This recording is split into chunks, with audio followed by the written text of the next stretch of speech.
Bien-aimé dans le Seigneur, c'est votre humble serviteur, le pasteur Joshua Amani.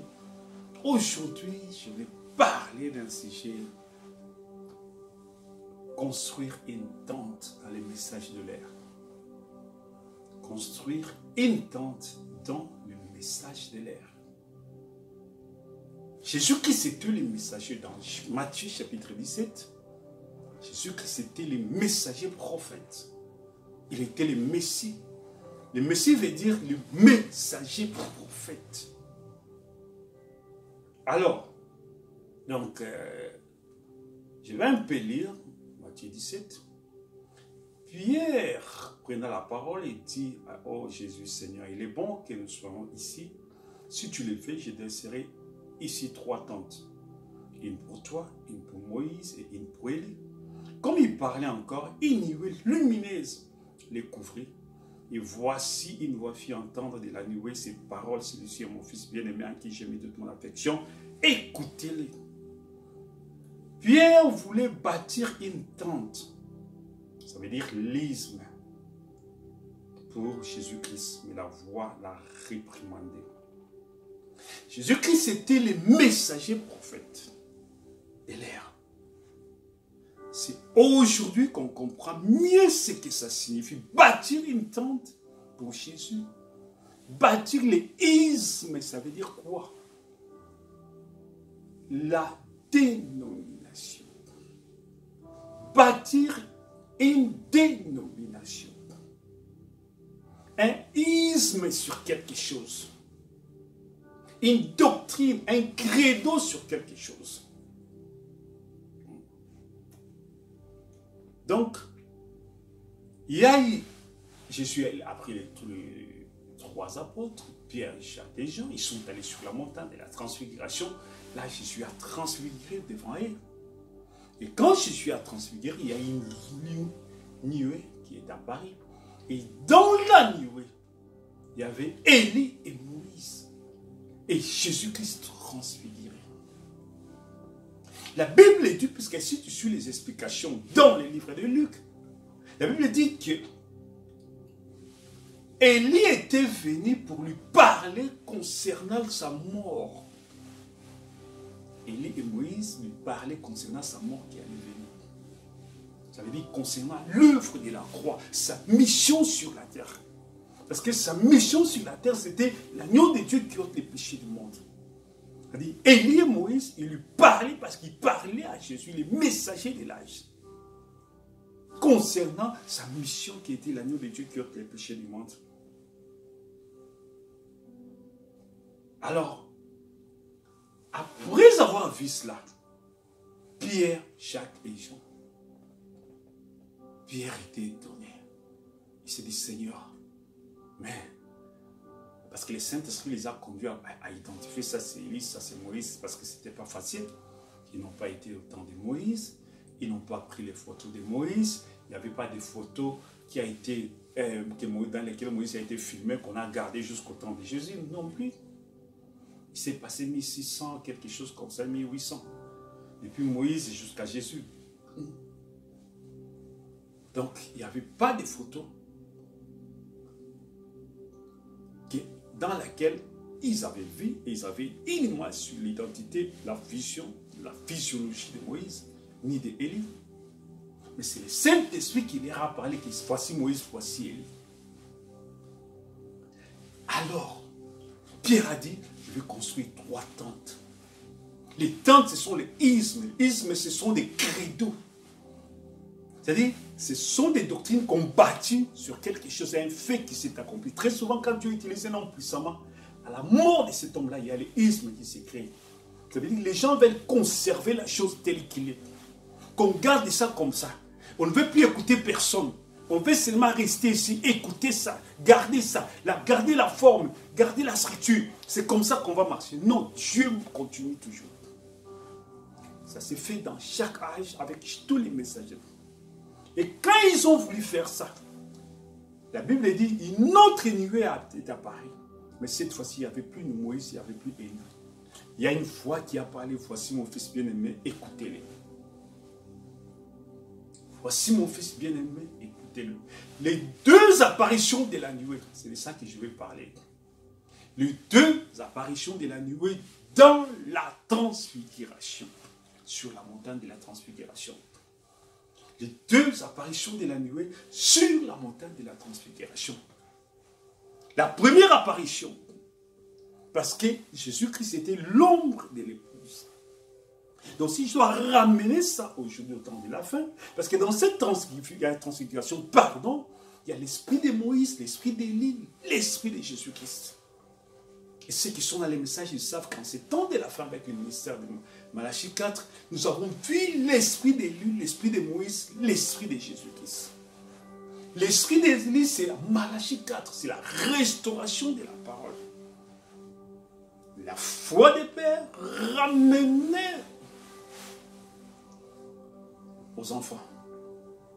C'est-à-dire, nos pères apostoliques, leur foi devait être ramenée à ce temps de la fin. On avait dit la doctrine apostolique. Le véritable baptême du Saint-Esprit tel qui était à la Pentecôte devait être ramené en ces temps de la fin. C'est ça l'esprit d'Élie qui a agi en ces derniers jours. L'esprit de Jésus-Christ, c'est le ministère des fils de l'homme. Nous avons vu le ministère des fils de l'homme au travers de cet homme-là, qui est l'apparition de la colonne de feu, qui est le discernement. L'esprit de Moïse, parce que Moïse, c'est l'ouverture de la parole. Quand on parle de la loi, on parle de Moïse. C'est lui qui est venu avec la parole. Alors l'esprit de Moïse en ces temps de la fin, c'est l'ouverture de la parole en ces temps de la fin, les sceaux. Alors ces trois esprits ont agi au travers de William Branham en ces temps de la fin. C'est-à-dire la première apparition de la nuée, c'est Arizona. Ça veut dire que, parce que les trois esprits, ce n'est pas tellement comme ça dans la vision. Ça veut dire que c'est le même Saint-Esprit de Dieu qui se manifeste sous l'onction d'Élie, qui se manifeste sous l'onction de Christ, qui se manifeste sous c'est l'Esprit de Jésus-Christ. On ne parle pas de l'Esprit de Moïse, un homme, non. C'est l'onction, le même Esprit de Jésus, qui est le Saint-Esprit de Dieu. L'œuvre qu'il a accomplie au travers de Moïse, c'est de ça que nous parlons. L'œuvre qu'il a accomplie au travers d'Élie, c'est de ça que nous parlons. C'est-à-dire, il vient accomplir la même œuvre dans une autre dimension, dans notre âge. C'est ça qu'on appelle l'esprit d'Élie. Voilà pourquoi Jean-Baptiste n'était pas Élie, non.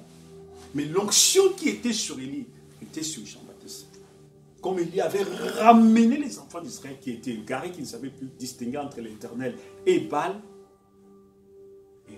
Élie les avait ramenés. C'est ça ce qui s'est fait avec Jean-Baptiste. Il a ramené la foi d'Abraham, Isaac. Pourquoi Abraham a pu identifier le Messie? Quand Elohim est venu, Abraham l'a vu, l'a reconnu. Il a fallu que cette foi d'Abraham soit ramenée dans cette génération-là. C'est ça qu'on appelle préparer un chemin pour le Seigneur, afin que les peuples de Dieu puissent voir, puissent identifier les Messies. Quand le Messie sera là, parce que la foi d'Abraham, dans leur cœur, ils peuvent identifier, voici les Messies. Et tous ceux qui ont écouté Jean-Baptiste, ils ont pu identifier les Messies. Parce que c'est la même personne, mais sous une autre dimension. C'est le même Dieu. Là pourquoi Jésus avait dit, Abraham m'a vu. Il m'a vu dans mon jour et il s'était réjoui. Il avait vu Elohim. Alors, la première, parce que quand vous lisez Matthieu chapitre 17, à partir du verset 1 jusqu'au 3, 4, c'est quoi? Donc vous allez voir que j'ai lu, il fit donc Matthieu chapitre 17, verset 2, 5. Il fit transfigurer devant elle et son visage resplendit comme le soleil. Ses vêtements devinrent blancs comme la lumière. Et voici Moïse et Élie leur apparurent, s'entretenant avec lui. Pierre prenant la parole dit à Jésus, Seigneur, il est bon que nous soyons ici. Si tu le fais, je dresserai ici 3 tentes. Une pour toi, une pour Élie, et une pour Moïse. Comme il parlait encore, ça c'est la première étape. Ça, c'est la première commission. Ça veut dire quoi? La transfiguration a deux commissions. La transfiguration a des apparitions de la nuée. Parce que quand la nuée apparaît, c'est Elohim qui apparaît, c'est Dieu qui apparaît, c'est le Père qui apparaît. Les Pères là qui étaient les mêmes qui étaient en Jésus-Christ. Quand la nuée apparaît avec l'onction d'Élie, de Moïse et de... Après cette manifestation, ça veut dire, là je parle de la résonance, je parle de la nuée de gloire qui est descendue pour l'ouverture des sceaux. C'est là où Malachie 4, le prophète, à voix du 7e ange, est entré pour l'ouverture des sceaux. Et après son départ, aujourd'hui, c'est les tentes qui sont bâties. On veut garder la chose. Oh, Dieu continue toujours à marcher. Frère Branham dit, ce message doit atteindre sa perfection. Il faut que ce message soit amené devant le soleil. Ça veut dire qu'on ne peut pas garder la parole qui a été donnée sous forme de graines. Non. Il faut qu'il y ait une maturité dans ces. Il faut qu'il y ait une maturation dans ces messages. Ça, c'est le langage cache mystérieux qu'on connaît de Dieu. Qu'est-ce que ça veut dire? Comment amener les messages dans la maturité? Comment faire que ces messages puissent... C'est seulement en écoutant que ça devient mature. Non. Ça, c'est la sémence. Et dans cette sémence-là, le cœur, ouais, qui va recevoir ces messages. Et la lumière, jaillit la lumière. Il faut qu'une autre lumière jaillisse de ces messages. Parce qu'il y a les mystères cachés dans ces messages-là. Il y a les langages cachés de Dieu. Souvenez-vous de ce que je parlais dans l'autre prédication. Quand Dieu parlait à Abraham, il parlait d'un langage surnaturel. Je reviendrai, Sarah aura un fils. Dieu ne parlait pas d'Isaac, Dieu parlait de Jésus-Christ. Voilà pourquoi dans le Nouveau Testament, dans Galates, nous avons vu la fois passée. L'apôtre Paul va mettre là, il dit que les fils de la promesse, ce n'étaient pas les fils d'Abraham. Abraham a eu beaucoup de fils, plus de 8 fils. Il a dit, mais il parlait de la sémence spirituelle, ça veut dire que la foi d'Abraham allait se matérialiser plus tard. C'est de la sémence foi d'Abraham qui allait se matérialiser.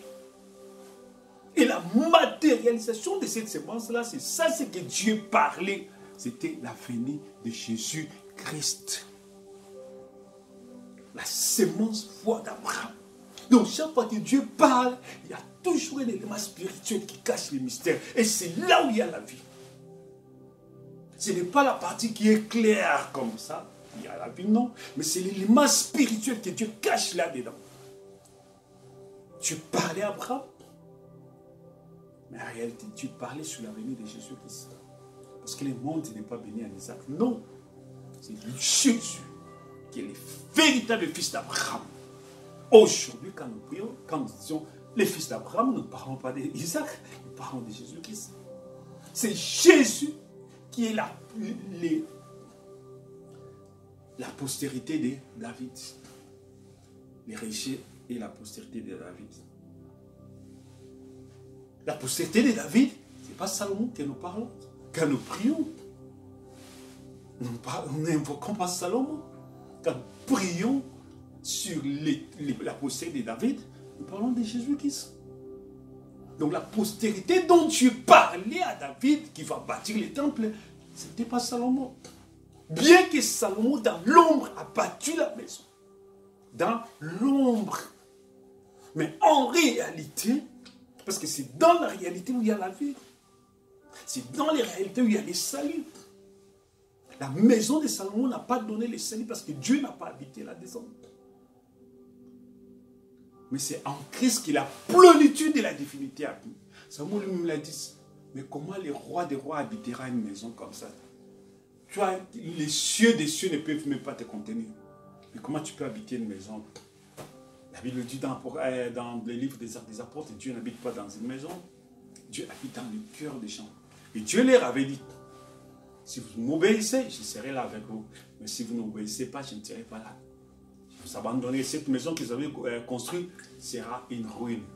Et c'est ce qui s'est passé plus tard dans les années. Bien qu'il y ait un nuée descendu, c'était la présence de Dieu qui était descendue, la gloire de Dieu.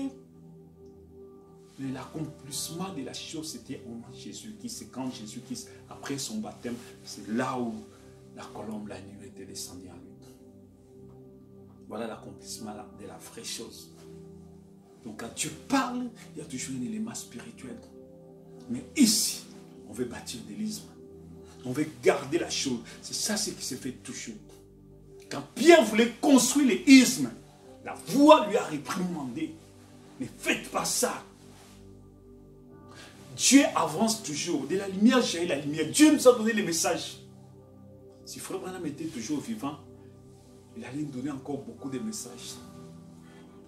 Parce que les pensées de Dieu sont infinies. De ces messages, jaillira un message. Frère Branham lui-même parle que dans ces messages, jaillira un message court et rapide. Un message court et rapide. Il avait dit, dès ces messages, ils font creuser. Voilà pourquoi il dit étudier. Parce que c'est en étudiant que ça va. Nous allons atteindre. Parce qu'il a parlé dans des langages mystérieux. Tu écoutes seulement comme ça va passer. Il faut que le Saint-Esprit puisse creuser en toi pour que tu puisses atteindre là où Dieu voulait parler. Les grandes choses sont peut-être des petits mots qu'il a achetés comme ça. Et c'est ça qui va nous donner la foi de l'enlèvement. C'est ça qui va nous donner la maturité. Et il faut encore un ministère.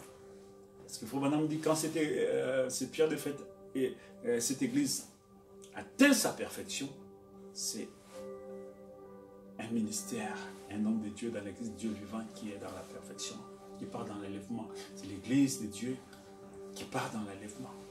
Donc il parlait d'un ministère encore. C'est le ministère de l'épouse. La dernière œuvre de Dieu, c'est l'épouse de Jésus-Christ. C'est les esprits de Jésus qui parviendront vers la perfection. C'est les esprits de Jésus qui parviendront dans la perfection. Donc, une nuée lumineuse est couvrie et c'est dans l'épouse africaine. La première était à Sunset, Arizona.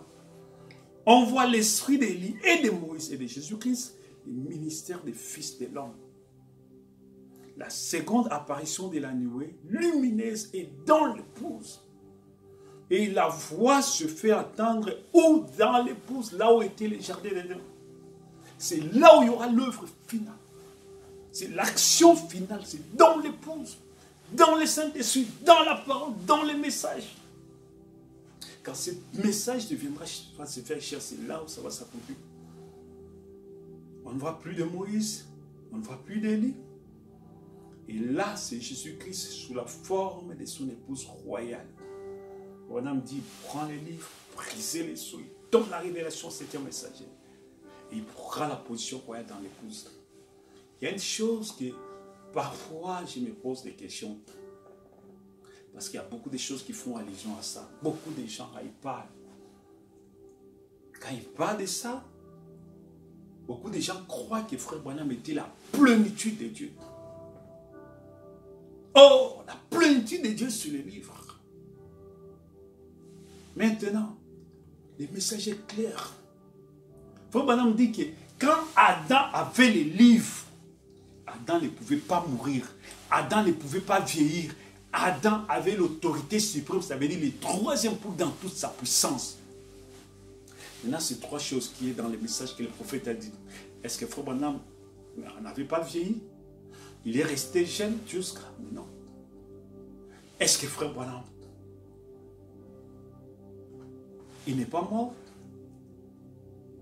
Est-ce que Frère Branham avait le troisième pour dans toute sa perfection? Non.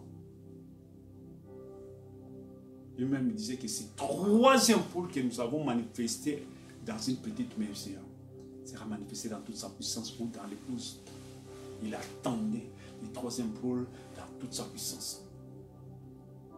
Parce que, comment on peut dire une chose et ça? C'est le contraire.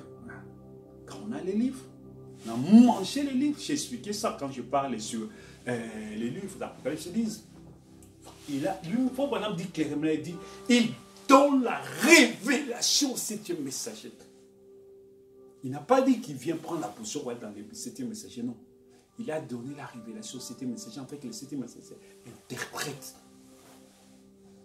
Il a vu beaucoup de choses dans les visions. Mais il y a une autre commission qui vient, qu'on a appelée Jean, viens, prends les livres, mange.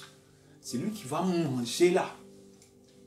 La génération des gens qui vont manger, c'est la génération qui parviendra à la perfection. C'est la génération qui produira l'enlèvement, la résurrection des morts. Parce que ça sera Adam à nouveau dans la chair. Ça sera Adam restauré. Nous aurons la jeunesse éternelle. Mais pas vieillir. On va garder l'âge de 20 à 25 ans. Personne ne va vieillir. C'est l'immortalité. Personne ne pourra mourir. C'est ça ce qui est écrit. Voilà. Vous savez, il y a pas mal de gens aujourd'hui qui se disent tel est Dieu, tel est Dieu, tel est Dieu. Ils vieillissent. Mais ce sont quels dieux? Ils ne savent pas que le vieillissement, c'est le processus du péché depuis la chute. Depuis la chute, Jésus est venu, il a versé son sang, il a fait l'expiation.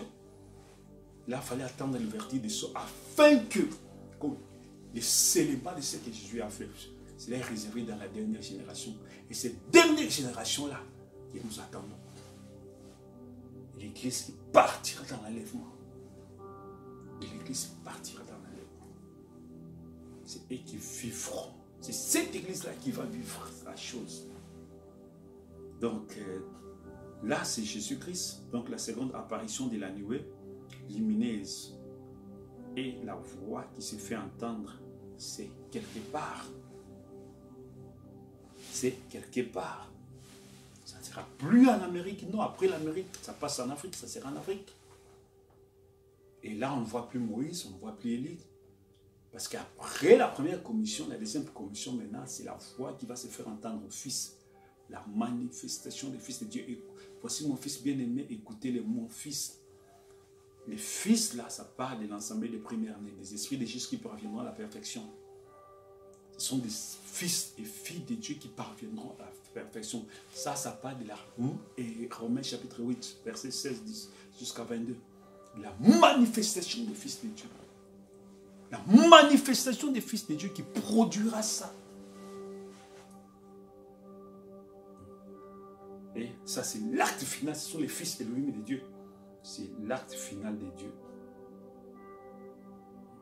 C'est l'acte final de Dieu. Donc, que Dieu vous bénisse richement. C'est tellement profond, c'est mystérieux. Il y a pas mal de choses. Beaucoup de choses mystères, beaucoup de choses. Alors, nous allons les donner petit à petit avec le temps. Que la grâce de Dieu vous accompagne richement avec suivre tous ces enseignements. Je sais que dans les temps, des milliards de personnes écouteront ces enseignements. Le temps vient et Dieu rendra ses paroles et les milliards de personnes vont écouter. Que Dieu vous bénisse richement. C'est votre âme serviteur, le pasteur Joshua Zossamani. La grâce de Dieu vous accompagne. Le succès, la réussite vous accompagne. Au nom de Jésus, Amen.